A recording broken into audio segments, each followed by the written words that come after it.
Hey everyone, proud to tell you about Coptales and Cocktails' newest sponsor, a first responder clothing company called Emery Lane. Emery Lane has a large variety of products for women and children, and they're quickly increasing their offerings for men as well. I've seen a few of them already, however, they're actually really, really nice. The thing I personally love about Emery Lane, though, is they are family owned and operated by a law enforcement officer's wife, and all their products are designed in Nashville, Tennessee. Emery Lane has one of the largest selections of exclusively designed first responder apparel on the market today. You got to go check them out. You can find them on Instagram or Facebook at Emery Lane Co.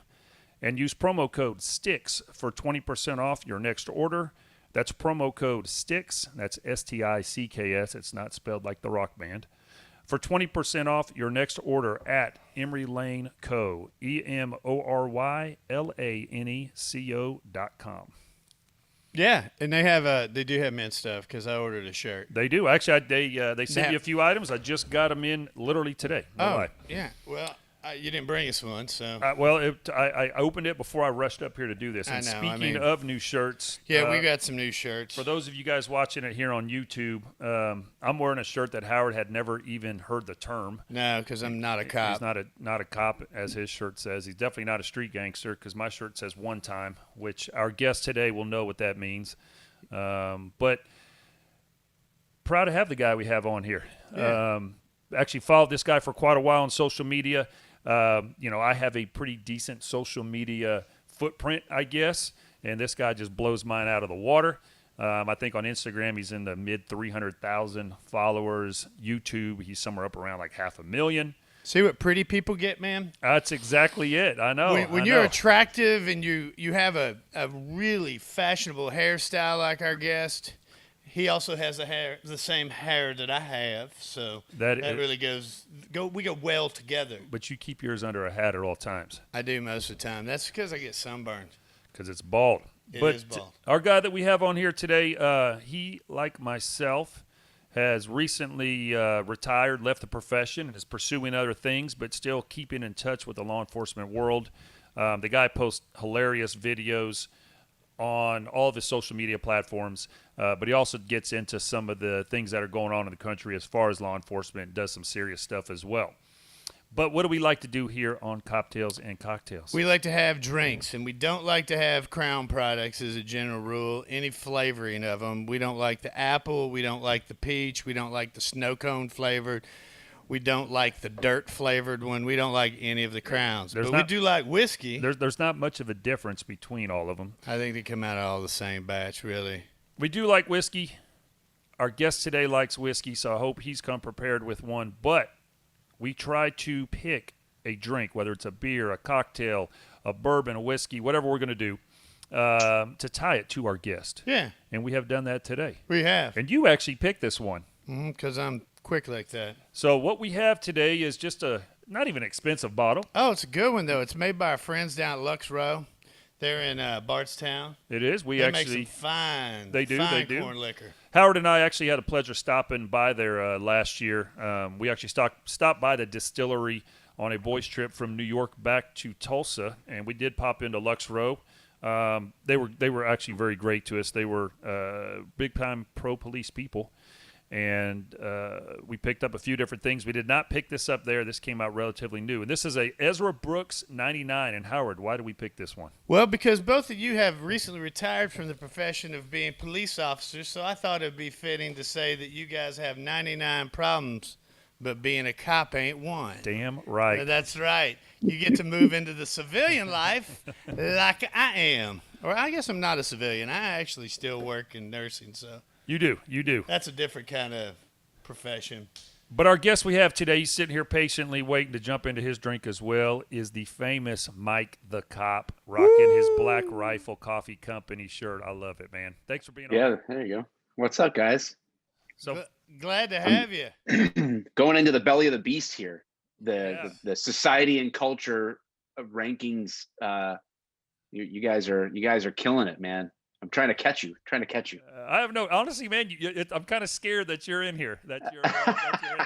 No, all seriousness. Listen, man. For anybody that's law enforcement, man, I'm all behind it, man. I don't care if people are ideas for TV shows, doing books, a scripted Yeah. show, podcasts, whatever it is, man. There's room for everybody, man. It's awesome to see cops, former cops, all that stuff. It's a different world than I think I started writing a blog back in like 2014 and felt like an island. And now there's so much of a law enforcement presence on social media. It's really cool, man. Yeah, it is. So let's cheers to you first of all, man. Absolutely. Thanks for being on here. Cheers to you. Cheers. Walking away from the profession as well, or retiring, as I guess we call it. So, what's in your glass? Bullet bourbon. Oh, It's the standard go-to that you'll pretty much always find at my house. I mean, I'll always get like another one. Like somebody will get me a nice bottle, I'll get a nice bottle, and I'll keep that like to go a little bit slower with. But the Bullet bourbon is sort of like the go-to around here these days. The daily drinker. Hey, did you hear his glass? Did you hear it clinking?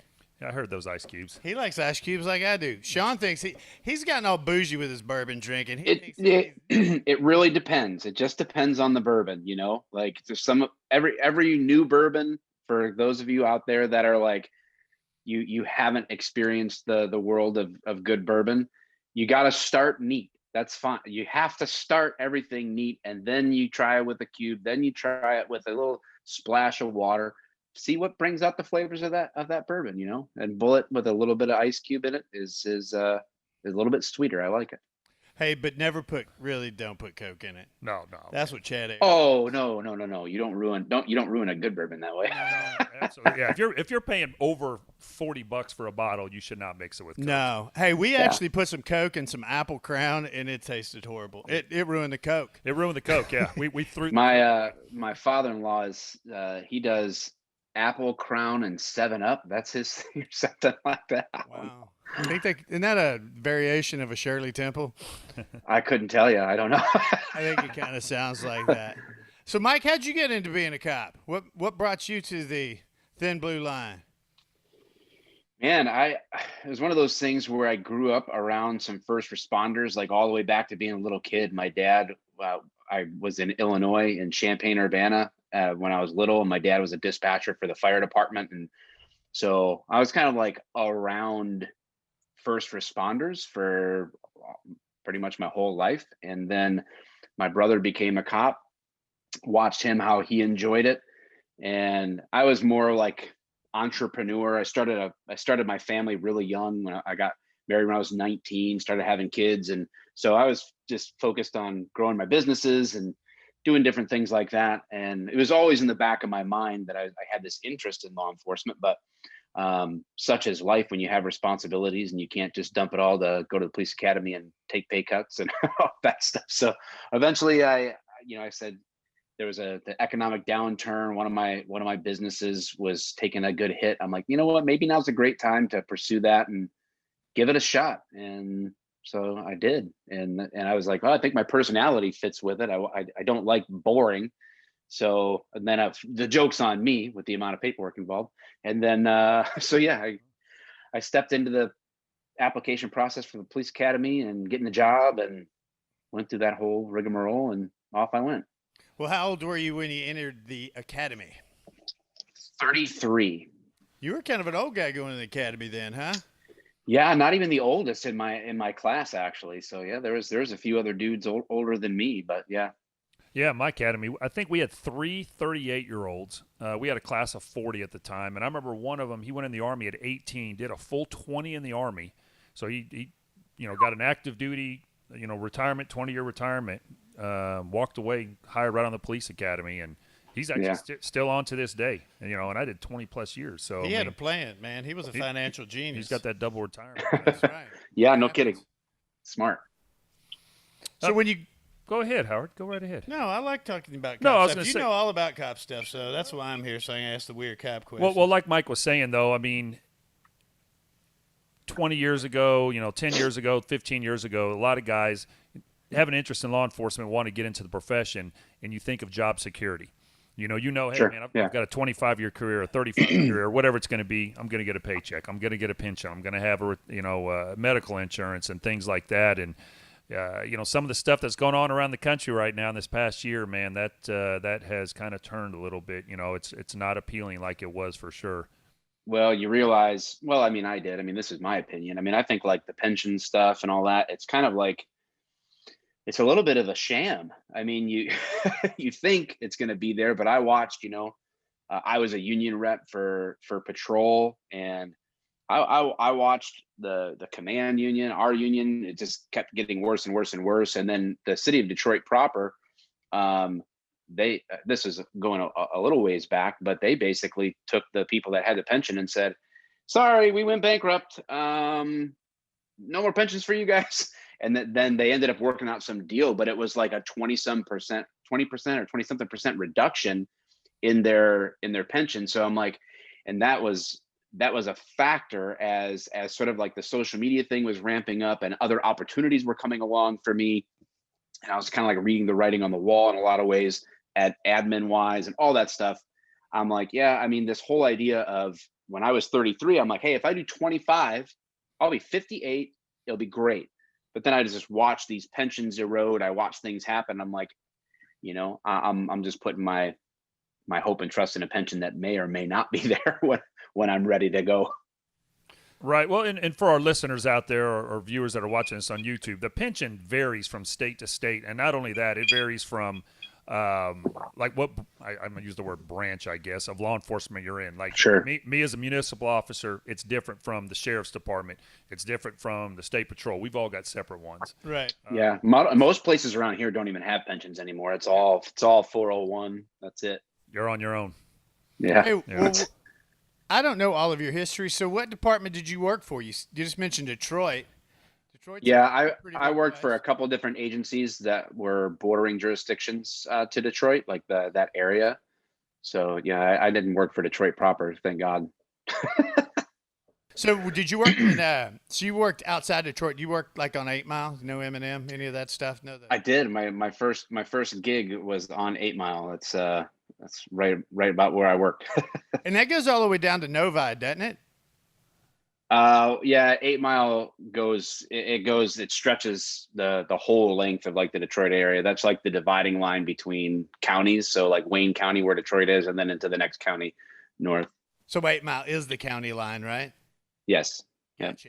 Did you, when you were up there, I assume you saw some of the economic downturn that affected Detroit so harshly, the problems with the water problem, which whenever you have things like that, you see some people doing some pretty desperate stuff, huh? People do desperate stuff around here all the time. It's nuts. Well, tell us some stories. We like nuts. Stories? What do you want to hear? I want to hear some interesting stories you've been out. This is why we call it Coptales. We want to hear the tales from the cops. Give me a topic. Give me a Nudity. topic, a niche, and I'll Nudity.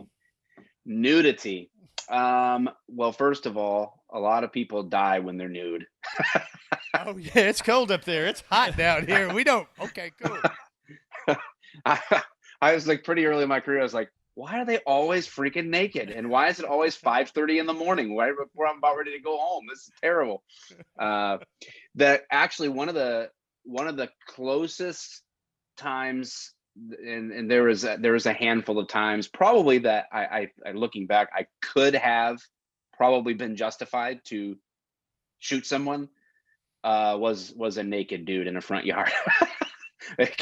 But he was holding his hand behind, he was completely naked by this tree, and the cops have been called because he was running around people's yards. Like, hey man, there's this crazy dude in our yard.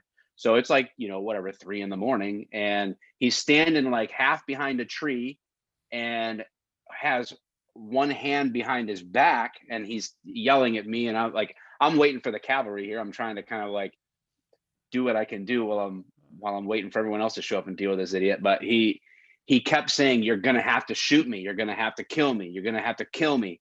And so, but he's got this one hand. So I'm like 40 feet away from this dude, so I can't tase him. So I'm just standing there looking at the 3 legs swinging in the wind. I was just gonna And say, I was just gonna ask, did he have one hand and 3 legs? That's literally Yeah, lead me to the that's punch.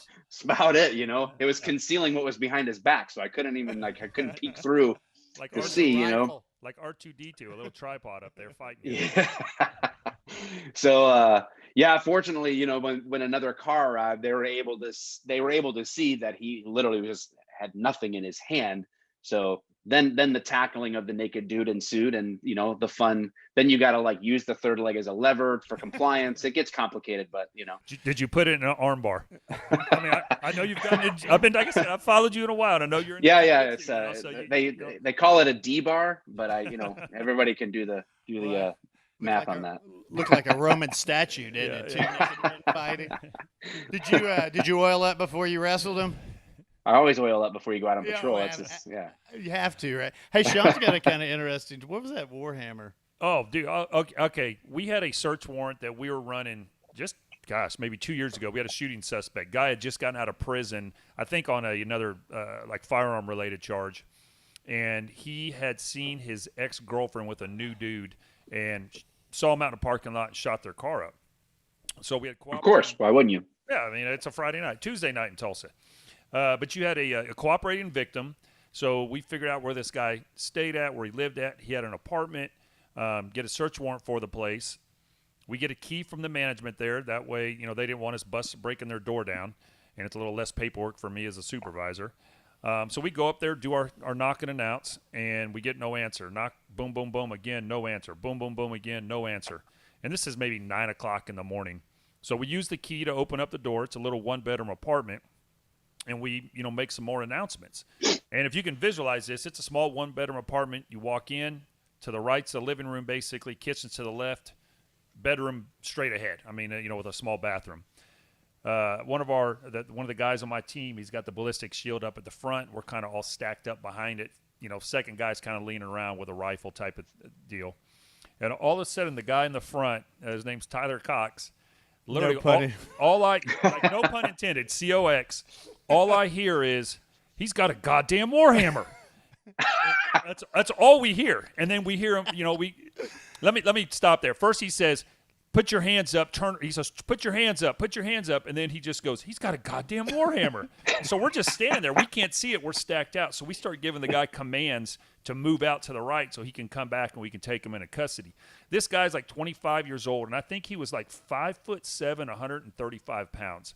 And he had a boink hanging between his legs that was unbelievable. And dude, once we just died laughing based on what he had said up front, and so that's stuff like that. So you're like, man, here I am, an upstanding citizen of enforcing the law, and this is the hand I get dealt, and I'm arresting this turd. It wasn't a hand I was dealt. I can tell you that. It was like a trace arm. It was an arm. But literally that week, we had 3 naked guys come to the door on search warrants. 3 in 1 week. And like Mike's saying there, the number of naked people you see, especially if you work a graveyard shift, an overnight shift. It's ridiculous, man. You will get called to somebody's house for a domestic in progress. Yuck. You will show up there, and one of them will be butt-ass naked, still arguing and just talking to you like it's nothing. They just don't care. No, I've seen a lot more naked. Well, yeah, people than you are. I've seen way too many naked people in my lifetime. Howard is a nurse, so he has seen a bunch. I've seen, but in all of the, how can I say this gently?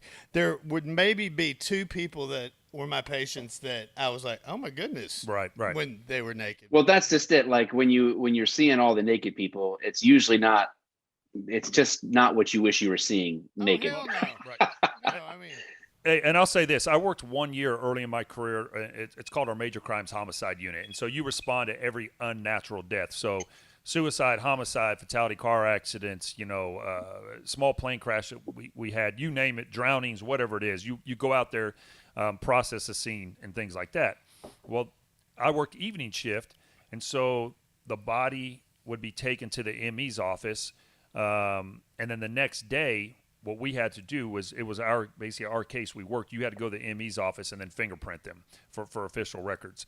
Yeah. And so you're going to go there after they've had the autopsy, and the amount of, when just talking about seeing somebody naked at, during your shift or people that have died naked.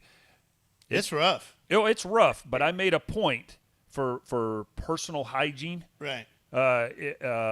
Fingernails, toenails, whatever, at any point, if I'm to drop dead, any cop or fireman that's to come out there and work the scene, they're going to look at my entire body and go, "Man, Sean took care of himself," because you see. Well, I'm trying to tell. Well, it depends on when they find you. Well, let me tell you, I've seen body hair that look like tumbleweeds on people, if you know what I'm talking about. Oh my gosh, yeah. And so it's and just gnarly toenails and stuff. And I'm like, you know what? And if I ever drop dead somewhere, when they have to do what they have to do, they're not going to be able to, look at some of me. Oh my gosh, man. It's never, yeah, they're never gorgeous looking. And then when you're the low man on the totem pole, you're the one that's got to touch them and move them and deal with them. Like I went on one dude that was, I think it was 12 or 14 days. And so he probably started out at 350 bills, but by the time that we got to him, maybe 400 they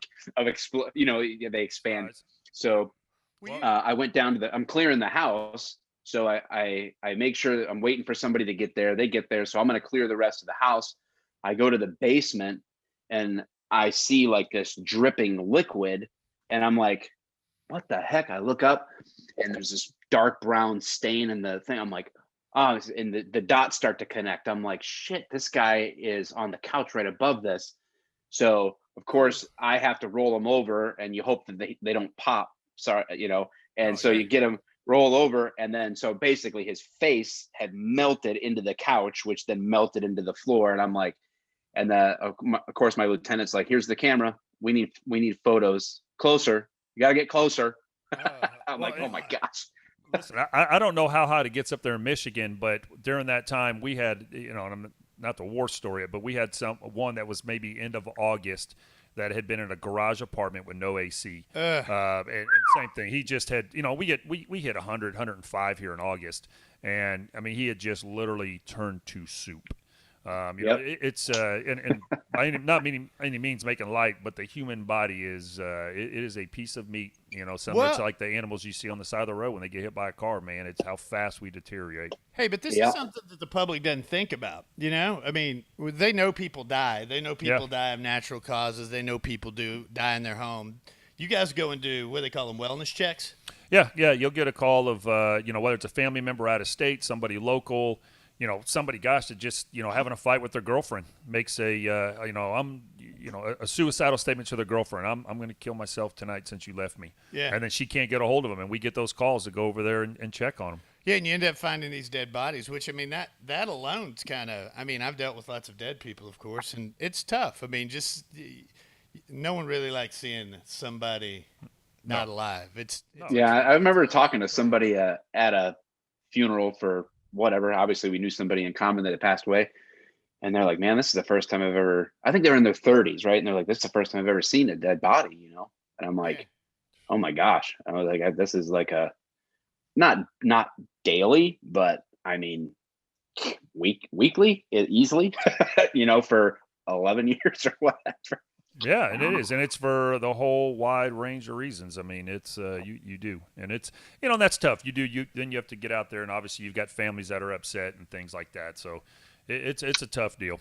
Yeah, there's one of the not so nice things about being a police officer sometimes, huh? Oh, there's a list of not so nice things about being a cop. I laid on top of a dead body, a dead grandma, because you got to process. You mentioned like going on every non-natural death. Well, you got to determine that it's natural or not natural. So you have to wait for the ME to come out, the investigator to come and say like, hey, you got to get a hold of family members and find out their medical, all this other nonsense, right? So the family rushed in and wanted to like get on grandma, and I'm trying to protect it. So here I am getting knocked back by this lady wanted to hug grandma, God bless her, and I'm bouncing on top of a dead body while trying to get her off of me. Their dead body stories could go on for, you could have a whole series. Okay, I'm gonna change the topic. Let's do that. Off nudity, off death. Let's go to drunks. Tell us a story about drunks. And you can't talk about Sean and I, because they do an occasional video and they have a drink to do a video, but we are not those type of people.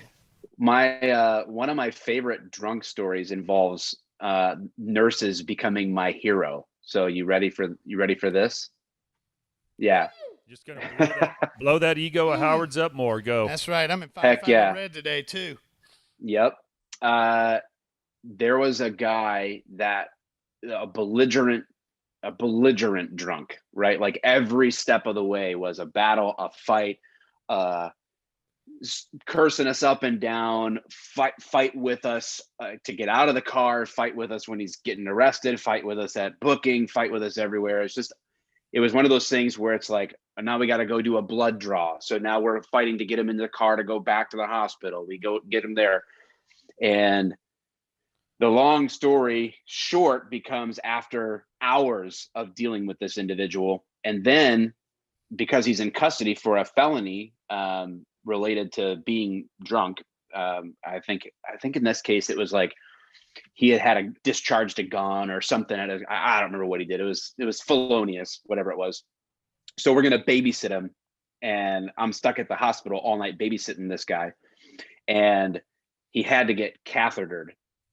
So it was a glorious moment where he was still kind of hammered. So I was like, listen, if you don't shut up, I'm going to have this nurse.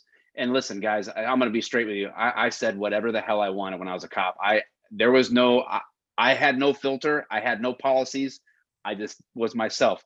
So I literally told him, I'm like, if you don't shut your mouth, of course he was going to get cathetered no matter what. But I'm like, don't shut your mouth. I'm going to have this nurse stick this tube in your dick. Right. He's like, yeah, right. Yeah, I'd like to see you try it. I'm like, all right, strap him down to the thing. I'm like, all right, go ahead. And it was just a glorious victory to watch me see that. Like I got to stand. Like that's the greatest pleasure I ever took in seeing a Warhammer, or whatever he had. It might have been a ping hammer or something. I don't know. Well, so thank you to the nurses that take pride in their job, helping the cops out. I know a ER doc that had it was a patient that came in like that, real belligerent. One of the ER nurses was pregnant. He kicked the ER nurse that was pregnant in the gut. I'm not going to say who this doctor is or where he's from, or he is a great individual, but we have a drug where we can paralyze you and you're still awake. And he paralyzed him and whispered in his ear for a little while. Things like, you having trouble breathing? You kicked a pregnant lady. Wow. You going to be okay? And then when he let him suffer for a few seconds, and then he went ahead and tubed him and took good care of him. But, yeah, that dang Eighth Amendment, it's terrible. We do a good job of taking care of everybody that comes through there, but when people get rowdy and we have to call security and put them in leathers and all that stuff, it's if you hurt one of us, there's always people that are watching out. So yeah, it's good to see that we were watching out for you that night as well. No, hey, I've always loved our, here in Tulsa, our ambulance service is called IMSA. Our nurses, doctors, etc. I've been injured at work a couple times, while on duty. I've been in a car accident. I've broken my hand. Ran into a damn clothesline one night chasing somebody. Ended up in the ER.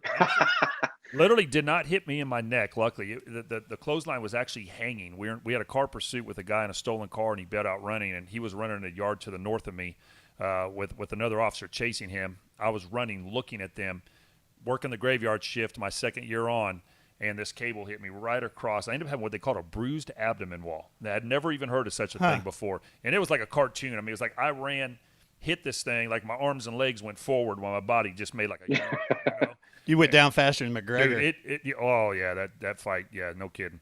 But it ended up in the yard. Anyways, the medical staff is always fantastic. They get police officers, in right away, take great care of you. So yeah, we try. That's kind of we appreciate police officers.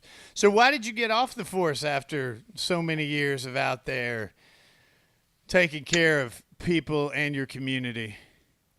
Yeah, I had transitioned away from full-time to part-time because of the social media presence that I had. It opened up some opportunities to kind of, like I said, I was in the business world, like entrepreneur, that kind of stuff before I did that. And then before I became a cop. And so there were some opportunities that came up, and I was like, you know what, now's a really good time. Like, the writing was on the wall that it was going to be soon the beginning of the end for me at my police department. And I'm like, but I'm not willing to give this up. I felt like there was too much value and an investment that I had put into that, and what I wanted to do for advocacy for law enforcement and educating non-cops, and just that world meant a lot to me. And so I took this opportunity. And I could, in Michigan, I don't know how it is in Oklahoma or whatever, but you can walk away and you got 2 years where your certification's good. So I can like walk back into any department, raise my right hand, and go right to the road. Like I don't have to like retest or anything. So I'm like, well, I can go to part-time, keep my certifications, keep fresh, stay in the world. I went to interviewed a few different departments for part-time stuff and made sure that they were going to be fine with my social media presence, and went that direction. But then the climate continued to change in such a way that for me, because of working on developing my own businesses and all that for my family's future, it's never been about cop haters. It's never been about the danger. It's become about police administration for me, and political climate of being the next person that they just make an example of. And I just got to a point where I'm like, man, I'm that one traffic stop, one call away from being the example, even if I did everything right. And risk reward for me at that point was just like, and my administration, I just had a sense that they would not have my back. So I'm like, if I felt like really strongly that admin, if I did my job correctly, because I was never worried about doing my job incorrectly, but if I did it correctly and still got, in a situation that became public, got blown up, I did not have any confidence that I would have a backing.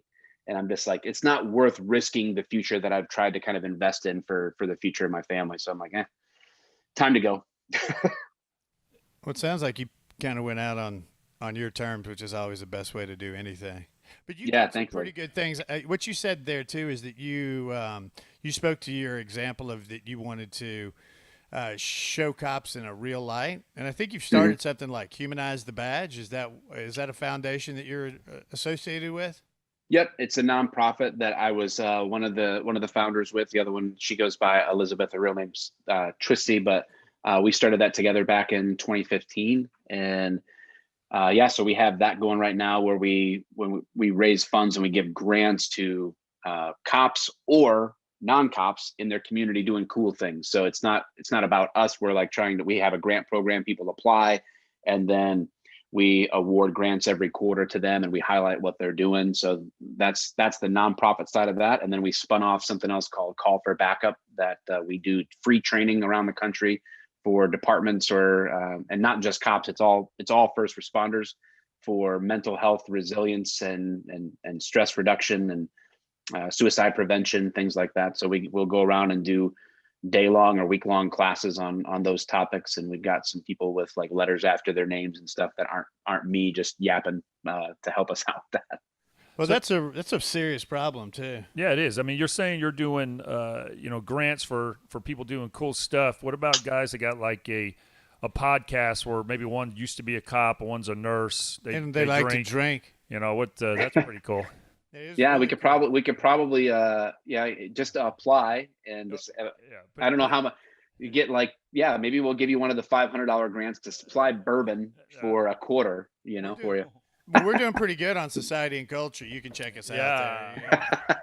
Yeah, I'm looking down. I'm looking up. I'm looking above me in the rankings there. Yeah.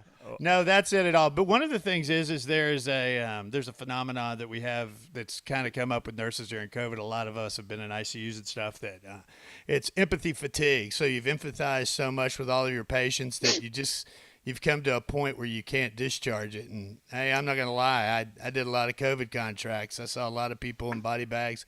I had to get some help with it. And it's good for people. I mean, I'm a tough son of a bitch. I'm a lot tougher than he is. I'm a lot prettier than he is too. I'm funnier than he is too. But other than that, his credit score is way worse though. I promise. Yeah, it's 802. Yeah, but no, it's not. Yeah. Okay, so with that said, you gotta big burly guys like us got to say, hey, we got mental problems sometimes. We need to get some help, and it's okay to do that. So I think that's probably what you do with your training, right? Yeah, I mean, it really runs the gambit on what we're doing, but it's mostly the main focus we do is how to cultivate a life that is resilient to what you're inevitably going to face. Because we'll refer out when obviously I'm not a psychiatrist, but I can go in and teach this for 8 hours to departments about, hey, we all recognize here's the sort of like what being healthy looks like, and here's what dysfunction looks like, and what happens when you're in between these two places. How do we move back toward health, and keep ourselves in a place that's a good spot. And that's because we're trying to kind of like be more prevention than response, I guess. So a lot of times what we'll do is we'll come in after an officer at a department has committed suicide. Everybody's kind of like, well, what the heck? How did this happen? We didn't see this coming.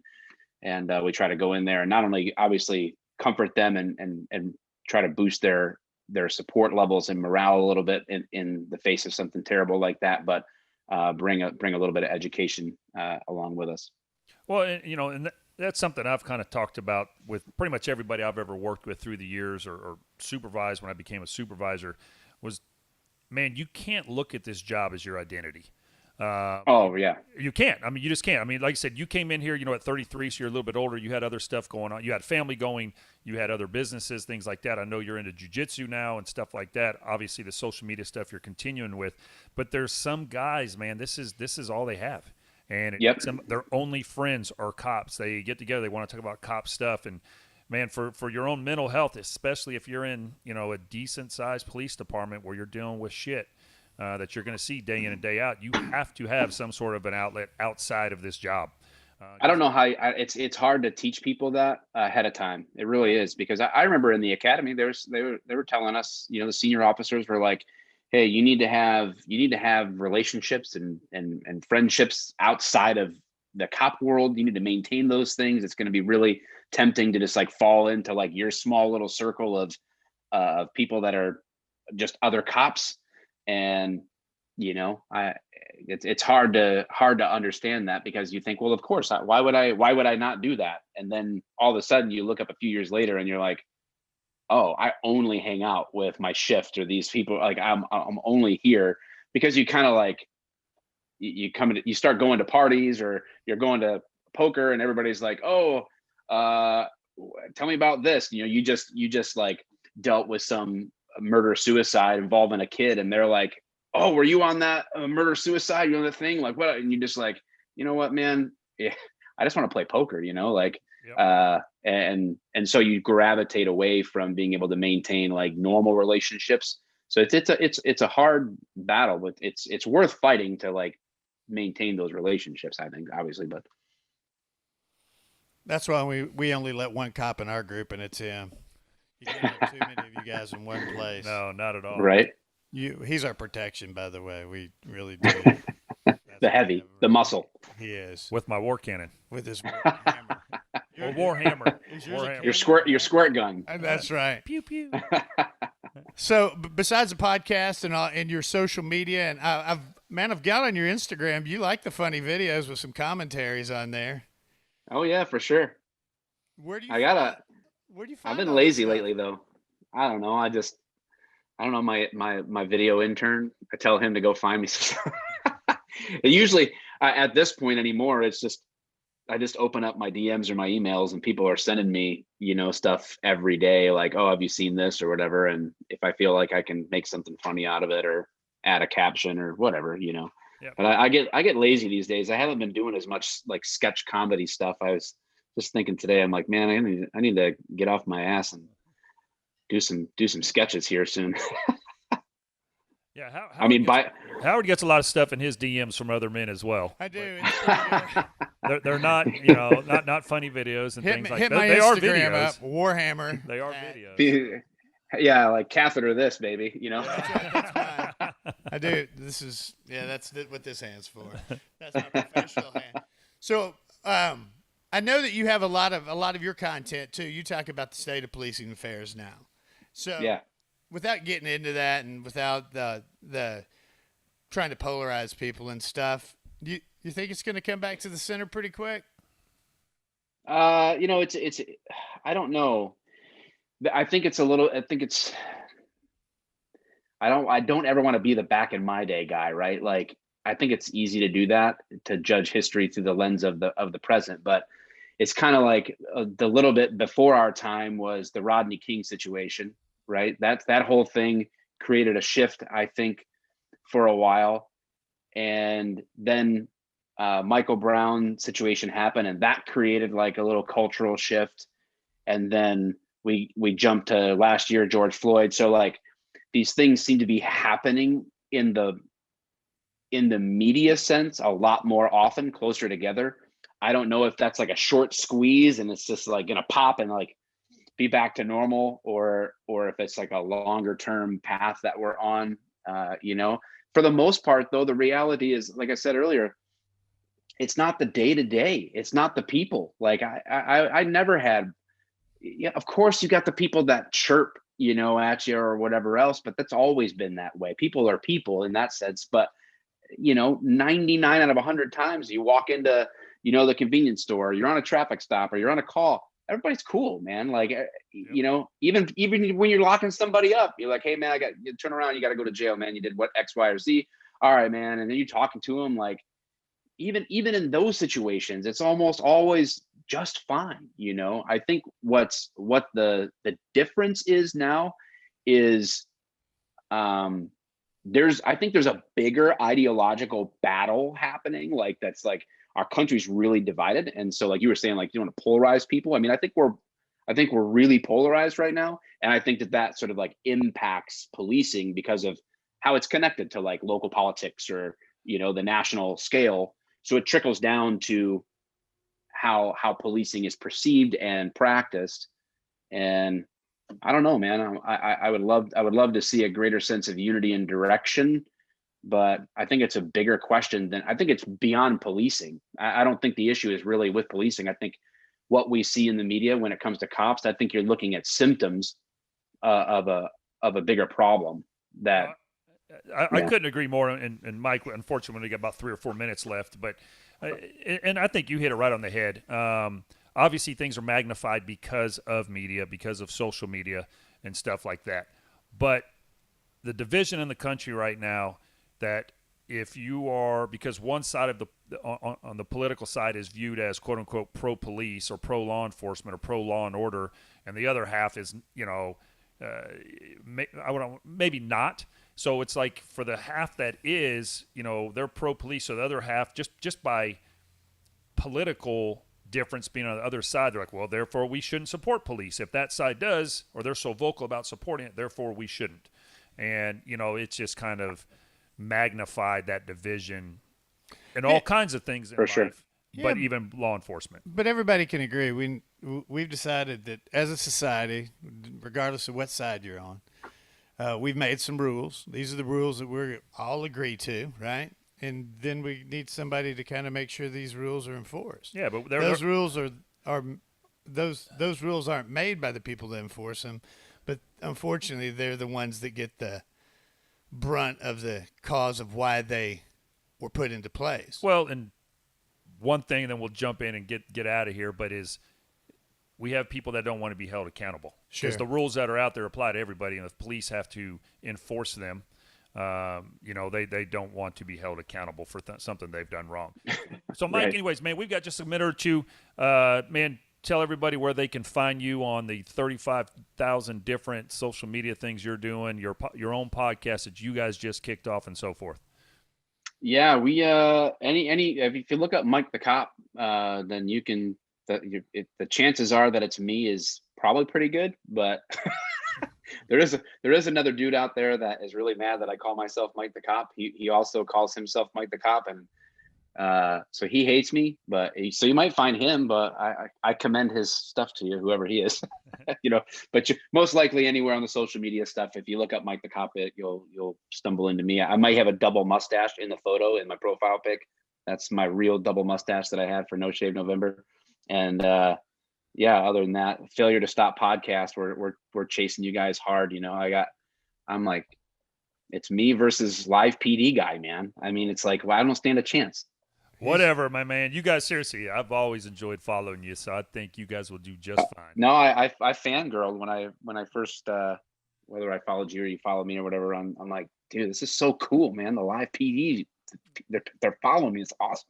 That's one of the best things about that show. I mean, obviously the fans enjoyed it and things like that. And, from I guess the professional standpoint, it showed, in my opinion, hey, this is what the profession is. Didn't matter where it was in the country. This is what law enforcement is.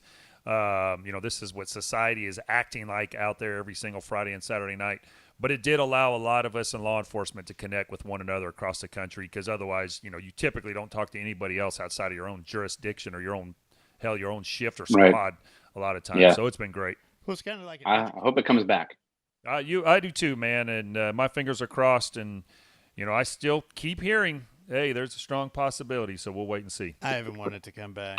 Yes. Thanks, buddy. I'll even call it I want to do I did a couple times on YouTube. I did live PD, and I would do like a watch party and pull people in, and I would like have it on one screen, and I would like do commentary while the volume was down, so I didn't get dinged or whatever. But yeah, so I need to come back so I can ride your coattails. Bring it back, man. Bring it back, buddy.